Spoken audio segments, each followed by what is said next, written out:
Hello everybody! So I have an update on my blooms. Um, right now, I have these blooms.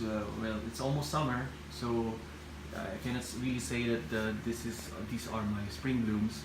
But it seems like they're turning out like a little bit quite delayed this time. As you could see, um, I have the Dendrobium aggregatum. Alright, the spring blooming dendrobium that requires winter rest. Okay, so there's still some few buds that needs to open, as you could see there. Alright, so it kind of looks like the egg yolk flower. It is very popularly known. The Dendrobium aggregatum is usually called that, as you can see, and those are the bulbs there, and this is currently in water culture.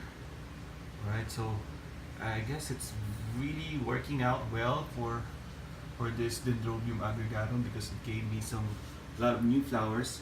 And then this Latoria type of Dendrobium from the Australia, New Zealand area.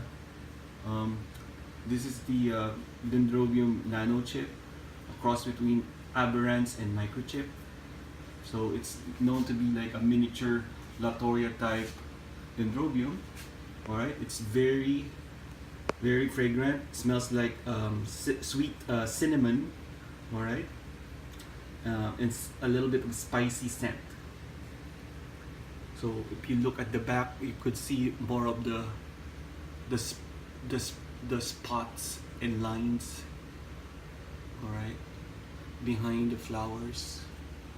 And these flowers has been with me for the nanochip for a while now, and they're known to last for more than a month, sometimes 2 months, without wilting. So these are very long-lasting flowers. Yeah. Very delicate, very fragrant, and very easy to take care of. Yeah. So I have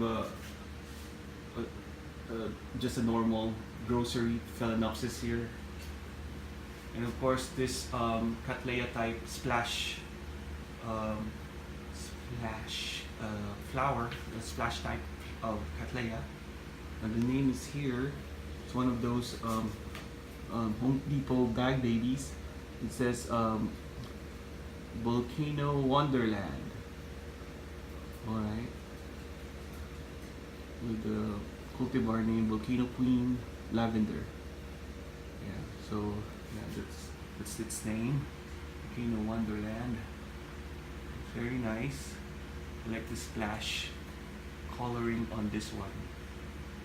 Yeah, so there you go. I have more flowers that I was not able to update on, but so far I was able to collect all of these flowers just to show off in my kitchen.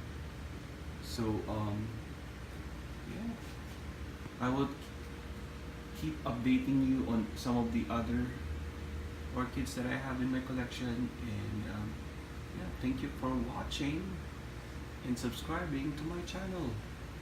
Alright, so for those people who are asking like how I take care of my orchids, mostly they are in water culture.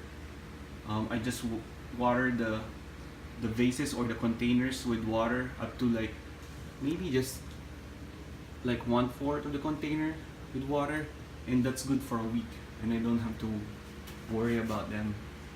And then that's pretty much it. Yeah, that's how I take care of my orchids indoors. Alright, thank you for watching, and happy growing all my orchid loving friends. Bye bye.